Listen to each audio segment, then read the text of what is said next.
So here we go. Day 13. You've been playing guitar for nearly 2 weeks now. You've learned tons. And today is a busy one, I'm afraid.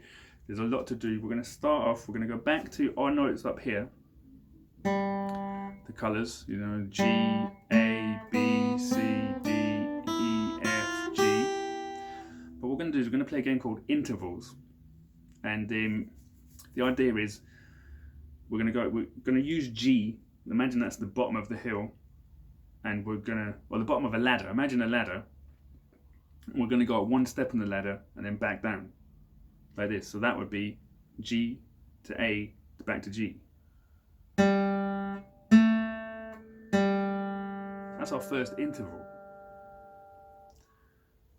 Next time we've got to go. What would the second interval be? Okay, what would we're going to skip A. We're going to jump over A. We've got to get to what the next note would be. So that would be G, B, G. And then the next one, we're going to jump over A and B to get to C, playing G first.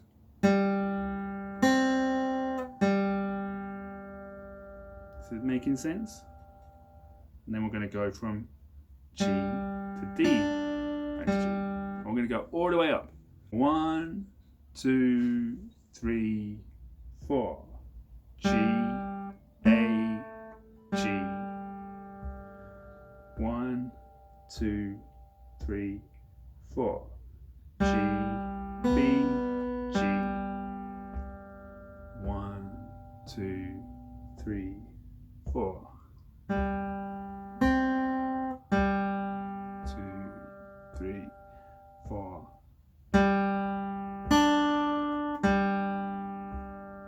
1, 2, 3, 4. 1, 2, 3, 4.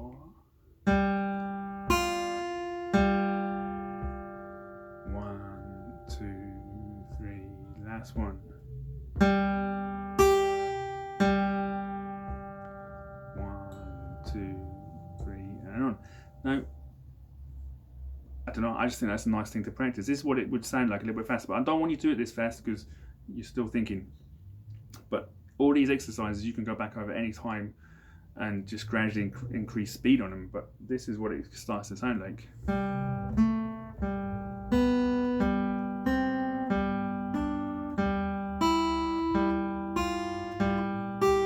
can go backwards.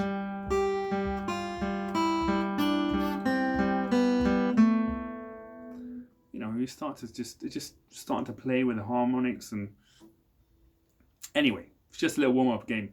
Let's move on. Put your guitar down. I'm working on timing again. As we said before, you need to get to the point where you don't need the metronome.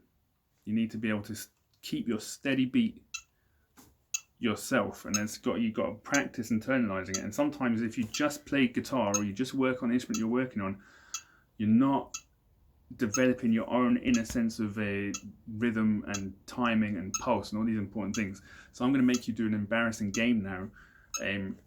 It's going to help you. All right. So we're going to beatbox. And I'm obviously not a rapper, but you're going to say this. You're just going to say this. You're going to say bouncing cats. I'm going to get a better tempo for this. Say it for me. Bouncing cats. Bouncing cats. Bouncing cats. Bouncing cats. With the click, you see there. Bouncing cats, bouncing cats, bouncing cats, bouncing cats. Now what you're going to do is you're going to take out all the vowel sounds. I think it's vowels. So that the ow from bouncing, bouncing. You're not going to say ow anymore. You're going to say bounce, bouncing. Put a little pop in and take out the ow from cats, and it sounds like this: 2, 3, 4.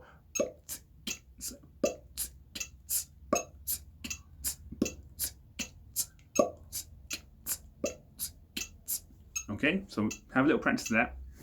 I'm really sorry if you're trying to practice in the corner of your living room and your family thinks you're all crazy, but this is a good exercise. Do it. Okay, so we're going to go faster now, and we're just going to try and keep it going. So take a deep breath in and see if you can do it at this tempo now. 1, 2, 3, and.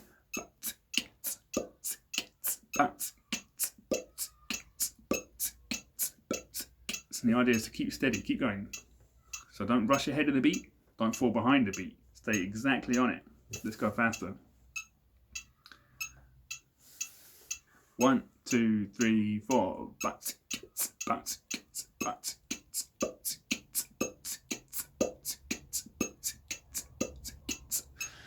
Got it?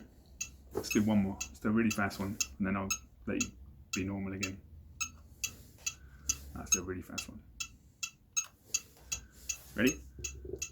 1, 2, 3, and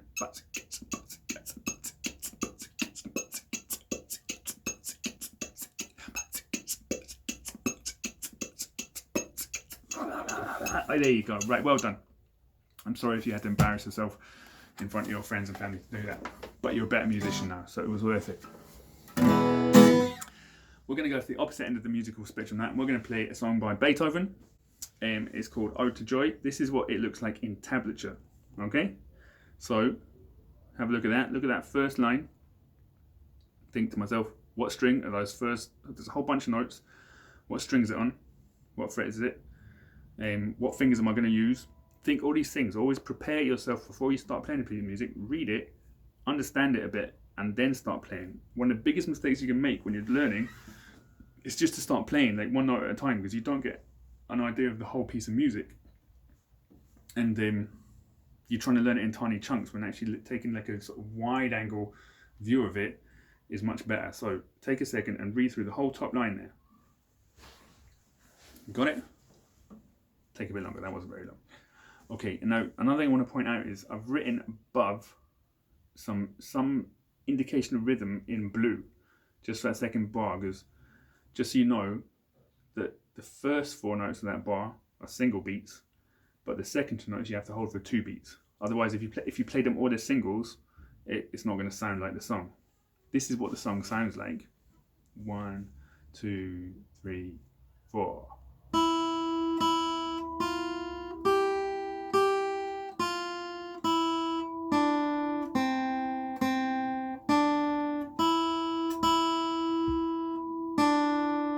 Second line.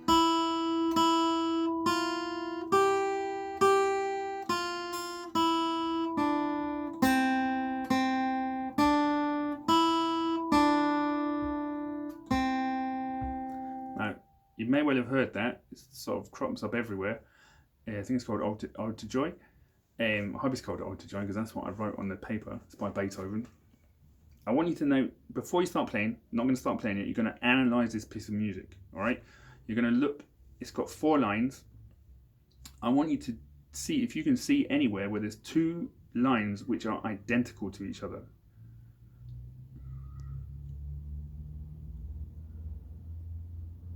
You got it? If you don't want to reveal the answer and you're still looking, pause. Okay. The second and the 4th line. Exactly the same. It's complete repetition, and this happens in music all the time. You repeat phrases, you repeat lines.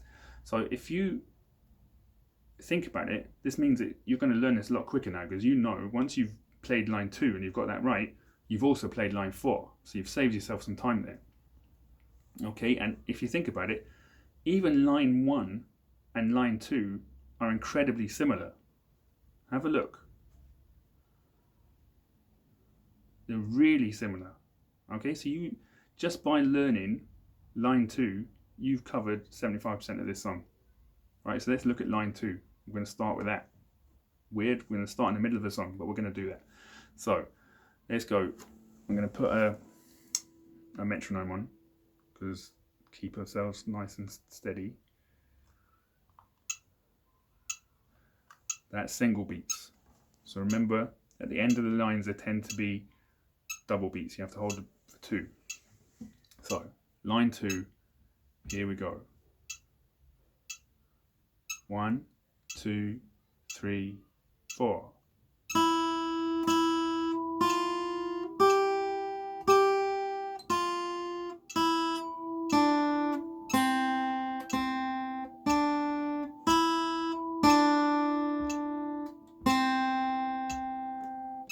Okay, Now take a minute and let's analyse this even further. Where do you think you're likely to trip up? When you're playing through that line, where do you think there's a point I think is most, or a couple of points is most likely you're going to fluff it. Where do you think those points are and why? If you don't want to answer, pause.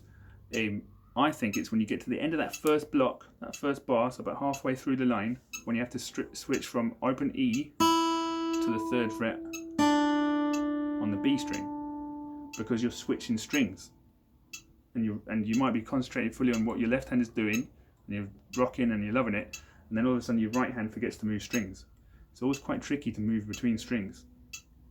And then again, about halfway, well, maybe 3/4 way through the whole thing, you got to go from 3 up to 0, back to 3 on the B. So just switching strings, I think, is going to be quite tricky here. Just something to think about. The more you think about things, the quicker you're going to learn them. Let's do the first 2 lines. You ready? 1, 2, 3, 4.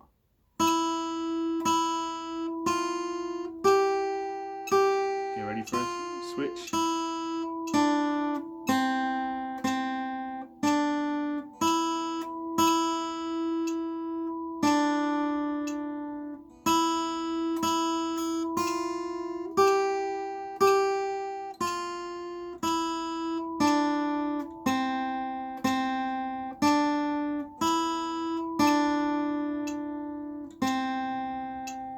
Very good. Okay, now if you want to pause and practice that a little bit for now, it's perfectly fine. If you want to work with me on the 3rd line now, that's what we're going to do. So the 3rd line, this is the part of the song which is really different from the rest of it. This is what it sounds like. So I would like you, if you can, don't play. Resist the temptation to play. Listen to me playing and read through the notes as you hear the music. Okay, so here we go, after 4. 1, 2, 3, 4. Oh,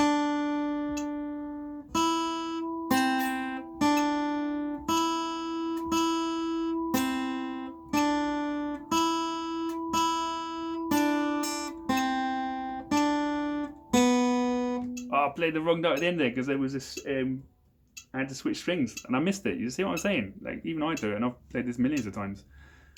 Now let's do it again. I'm going to do it again for you. Again, if you want to start joining in, fine, but it's good practice to listen and read at the same time. 1, 2, 3, 4.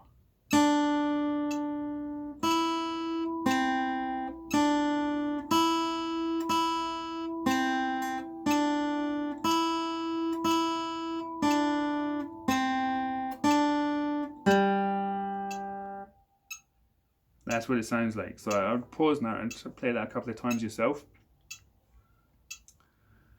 Alright, now we're going to have a go at playing through the whole song. Now, here's what's going to happen. You're probably going to make a mistake at some point.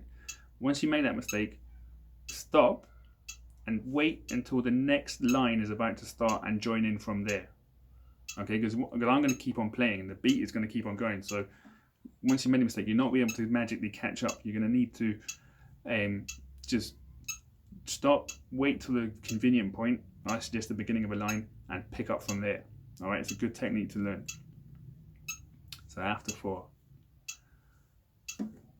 1, 2, 3, 4.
there you go. How do you get on? I mean, it's a long tune now. It's much longer than anything we've learned yet. So it's going to require a lot of focus. And obviously, no one's expecting you to nail that today. But if you want to spend a bit of time working on it, please go ahead. Otherwise, we've got one more little exercise we're going to do. Okay, so I'm going to hold down the chord. What should we do? Let's do E major, right? Because this one we'll start working on a bit more. So get your E major ready. Check your notes. Okay, now this is a little game we're going to do. Like I said before, changing strings is quite difficult. So this is a game you're going to do to practice changing strings.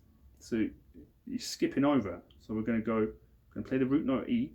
And then we're going to skip, instead of playing the next note, the A string, we're going to skip over to the D. So we're going to go.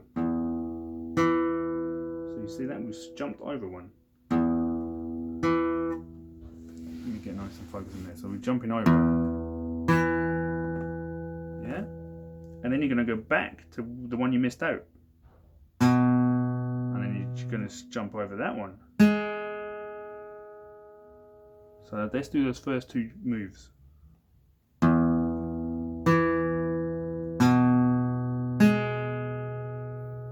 Guess what we do now? We go back to the one we just missed and jump over, back to the one.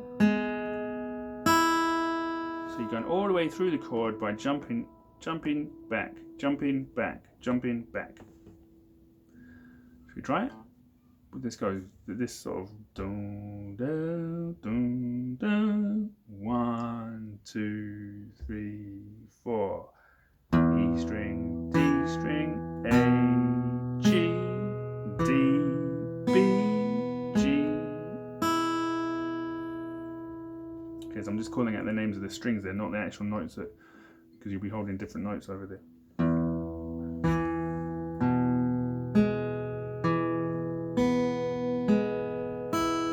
So your right hand is concentrating. So again, we want rest strokes if we can.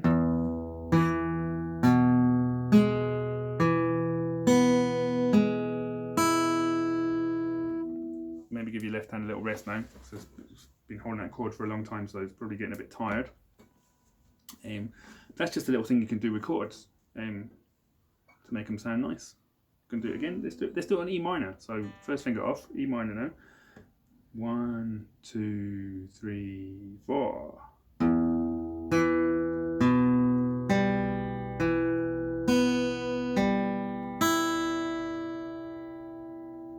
Sounds cool. This is what it sounds like a bit faster, but again, you don't have to do it like this.